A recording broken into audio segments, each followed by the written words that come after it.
E vamos conferir aqui no Band, né? A nossa produção foi até o centro aqui da cidade, para entender um pouco mais o conhecimento da população em relação à história do Brasil. Se as pessoas sabem realmente, de fato, o que é celebrado nesse dia 15 de novembro. Né? Já que hoje é um feriado, e a Aida Garcia foi fazer esse teste rapidamente, com uma enquete, que traz o resultado para a gente aqui de uma provinha de história. Vamos acompanhar.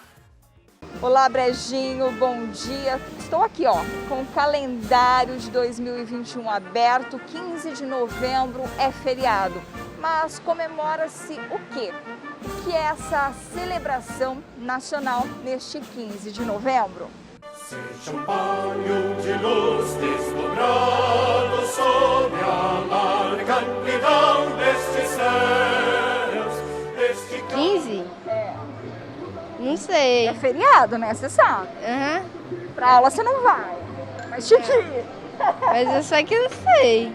15 de novembro é o quê? Dia da República, Nossa República, é, né? Acertou! Eu vou ficar feliz e comemorando aqui, porque ela acertou. Agora, ela acertou que se comemora. E quem fez a proclamação da República? Pelo amor de Deus. Independência da República? Quase. Você juntou a independência do Brasil com alguma coisa da República. Independência do Brasil foi 7 de setembro. Ah, E agora, você falou aí. bife. Deixa eu ajudar. Proclamação. Proclamação da República? Ah, Exatamente. E quem proclamou a República?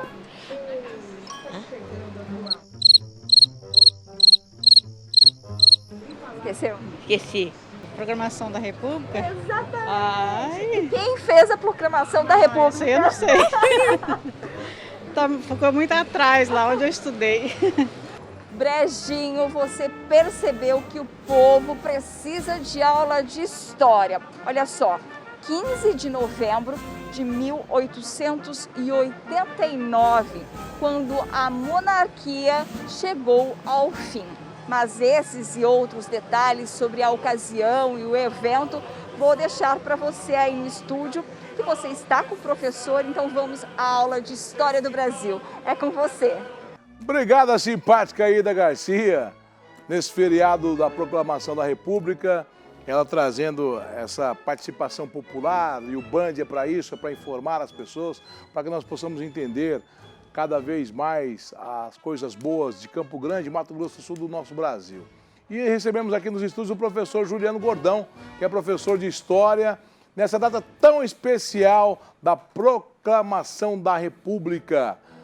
Professor, por que as pessoas confundem muito Proclamação da República, Independência e também o descobrimento do Brasil? É muito comum isso? Ou eu estou enganado, Não, professor? na Bom verdade, dia. Brejinho, bom dia. Como é que tá? Na verdade, bom dia, pessoal. É que, por conta dos feriados, entendeu? A gente, depois que a pessoa sai daquele período escolar, de cursinho, etc e tal, então o que acontece? Os feriados acabam fazendo as pessoas confundir. Porque, infelizmente, no Brasil, a gente tem uma cultura onde tudo que é data comemorativa é feriado. Feriado. Só que a pessoa acaba esquecendo o porquê. Que nem hoje mesmo, né? Sim. 15 de novembro a gente comemora um dos marcos da história do Brasil, que é realmente o fim de um império, que foi, né?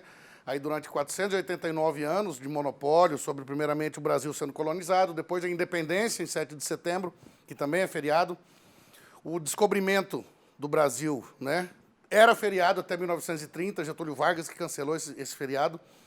Então as pessoas, na hora que saem desse momento escolar, acabam lembrando, eu costumo brincar isso nos cursinhos, que o que acontece? A gente lembra do feriado, da data, mas só lembra que é feriado. E o porquê, infelizmente, está perdido. E o porquê que foi colocada a Proclamação da República, professor? Assim, Por que existe a Proclamação da República? O Império, né? Dom Pedro II, ele já estava num momento insustentável do seu governo. Como era império, era ele, seguido, né? Então ele tinha 4 pilares que mantinham o governo dele ainda sustentável, que era a população, a igreja, o exército e a elite. Então o exército, até interessante a gente que mora no Mato Grosso do Sul, depois da Guerra do Paraguai, houveram várias promessas que seriam feitas para salários dos militares, até a questão da carreira militar seria mudada, e não houve isso. Então ele perde esse apoio do exército. A população, por conta da escravidão ter sido findada em 1888, no dia 13, esse número de escravos, ex-escravizados na rua, faz com que a população acabe tendo um impacto social muito grande. Sim. E aí a população começa a pressionar o governo para fazer alguma medida com esses escravos que estão na rua. A Igreja Católica rompe com o governo por conta da maçonaria, que tinham várias pessoas da maçonaria. Foi um desastre total, Sim. então. E aí, por último, a elite, que eram os grandes produtores de café. Sim. Que quando acaba a escravidão, eles perdem a mão de obra. E aí eles pedem do governo também alguma medida para fazer o que eu faço agora, por exemplo. Sim. Não tenho mais mão de obra, como é que eu vou contratar pessoas? Não tem dinheiro para isso. Na verdade, tinha, né? O lance era mão de obra escrava. Sim. E aí, o que acontece? Na hora que ele perde esses 4, ele fica praticamente vulnerável. E aí, os militares que já vinham vitoriosos dessa guerra do Paraguai, eles aproveitam para dar o que a gente chama de um golpe, do primeiro golpe, né? Que teve aí militar, vamos colocar assim, não um golpe, mas assim, porque os militares encabeçaram juntamente com uma grande massa da população, principalmente da elite. E aí eles derrubam Dom Pedro II e aí assume Deodoro da Fonseca. O que mudou depois que o Deodoro da Fonseca assumiu o governo? O sistema de governo já passa de ser república automaticamente. Uma república, não vamos colocar assim, não, a democracia ainda ela não começa a funcionar diretamente como hoje em dia. Sim. Que diz que no Brasil nós temos a democracia, né? Vamos pôr aspas essa palavra. Mas a república já começa. Então, nesse momento, a gente entra num período na história que a gente chama de República Velha. Ela vai ser dividida entre a República da Espada, que são quando os militares governaram, Deodoro da Fonseca, depois Floriano Peixoto. E aí a gente vai entrar na República das Oligarquias, que aí vem aquela parte que o pessoal lembra mais, por conta da política do café com leite, lembra? Não sei se você lembra disso aí. O voto de Cabresto, que eram os grandes coronéis que obrigavam as pessoas a votarem. E aí a gente até hoje não existe esse voto de Cabresto ainda. Né? Muito por aí no Brasil indiretamente, diretamente, inclusive. Existe muito, né, professor? Qual o sentimento do senhor, na qualidade de professor de história, que é quando o senhor percebe que o Brasil, que nós brasileiros lemos muito pouco e sabemos tão pouco da nossa história, da nossa realidade?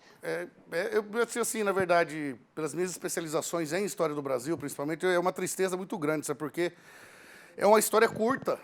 Se você for ver, o Brasil tem 521 anos de história, perto de outras grandes nações como a Inglaterra, né, que veio da Idade Média, etc. Tal. Então é triste porque o povo não se interessa e o próprio governo também não tem. Você pega os livros didáticos que nós temos de história do Brasil, muitos ainda têm escrito que o Brasil foi descoberto. Sim. Você está entendendo? Então, existe um descaso que vem lá de cima até chegar aqui. Como mudar isso Olha, Brejinho, no banco da escola e trazer a informação verdadeira, que é o sonho dos professores, da grande maioria dos brasileiros, em saber que realmente o Brasil já estava colonizado, vamos dizer assim, já existiam os índios, né? Os indígenas já habitavam já estavam aqui. Outros já tinham vindo Como antes. mudar isso, professor? Olha, infelizmente, isso aí teria que vir lá de cima. Teria que vir tipo, uma reforma da educação, você está entendendo? Só que assim, um grande quando projeto. a gente fala em reforma no Brasil, tudo é muito difícil. Sim. Né? Você pega a reforma política mesmo, que foi votada algum tempo atrás, não foi para frente, que era uma coisa para melhorar a sociedade geral no dia a dia. Agora, você pensa na educação. Infelizmente, quem está lá em cima, quanto mais ignorante for o povo, para eles melhor, para manipular. Porque se o povo sabe realmente como é que estuda a história do Brasil e vê tudo o que aconteceu no Brasil, eu te garanto que hoje em dia a gente não estaria pagando a conta lá da colonização. Quando o Brasil foi colonizado, o Brasil, nós perdemos muito em riquezas. Sim, e em outras tratativas também, professor? Tudo. A mineração mesmo, que foi um dos períodos que a gente teve na história em destaque, foi ouro, toneladas de ouro, que poderiam ser revertidas até para o governo de Portugal, sim, que era a colônia, que era a metrópole, desenvolver uma colonização aqui, não foi feito. Então, desde a época eles vinham para cá, pegavam tudo, levavam de volta, e aí assim nunca pensaram em o futuro do Brasil, que a gente sempre fala, né? Desde a época. E hoje em dia, então... Na grande realidade, o Brasil é penalizado há mais de 500 anos, né, professor? Com certeza. Ou eu estou enganado? Não, com certeza. Vem desde da colonização em si e hoje em dia, infelizmente, o povo, a gente viu na entrevista aí, na matéria, a pessoa sabe que é feriado, mas não sabe por quê, não sabe quem fez, não sabe o que significa esse feriado, e essa luta pela época. E a importância, né, com certeza. professor? Foi. Eu quero aqui agradecer, professor Juliano Gordão, né? Aham. pela presença do senhor aqui no Band Cidade. E quando a gente traz um professor que tem um gabarito que o senhor tem, nos enriquece muito, muito, muito. E hoje a informação também está na palma da mão, além dos grandes Exatamente. profissionais, que é o caso do senhor, e de tantos outros educadores. Se nós usamos essa ferramenta aqui para tantas outras coisas, por que não para aprendermos um pouco mais? Com certeza. Né? Eu quero aqui agradecer a presença do senhor aqui no Band. Eu que agradeço a oportunidade de vir poder falar um pouquinho mais sobre a história do Brasil e fazer com que a galera se interesse um pouco mais, né? Porque é legal demais a história do Brasil. Como que faz para achar o senhor nas redes sociais também, professor? @prof.jgordão. J. Gordão. Isso. Tem os Coloca vídeos lá, do senhor lá, tem tudo. vídeo, tem aula lá, tem link do YouTube com aula, Facebook também, Juliano Gordão, @prof.j.gordão. Tá bom. É verdade, o professor, o Enem tá chegando aí, vamos aproveitar que o senhor veio Uma aqui. dica pro Enem? Qual é a grande dica que o senhor dá agora? Porque geralmente O Enem também... já é final de semana agora já. Isso, qual a grande dica, professor? Bom, para quem está estudando aí, história do Brasil, que é fato que cai, isso aí não tem nem como fugir. Era Vargas, 1930 1945 no Brasil. Pode estudar que pelo menos 2 questões do Enem vai estar ali. Sagrado. Garantido. Certeza. Tá bom. Muito obrigado, professor. Valeu, eu que agradeço. Assim, olha, disponibilizando o tempo dele no feriado para vir aqui. O professor Juliano Gordão, veio aqui nos explicar um pouco mais, dar uma aula, né, do que representa esse dia 15. Fala aí, professor de História, deixa eu mandar um abraço, não sei se o professor Juliano conhece, o nosso querido professor Indajaia também, né? Deve conhecer, né? O Indajaia acho que deu aula também para metade de Campo Grande, que é incrível. Com todas as pessoas que eu pergunto, o professor Indajaia. Eu conheço, né? O professor Juliano falando que conhece. Professor Inda, beijo no coração também. Sobe o som, olho na tela, olho na Band, já tem mais, segura aí. Brejinho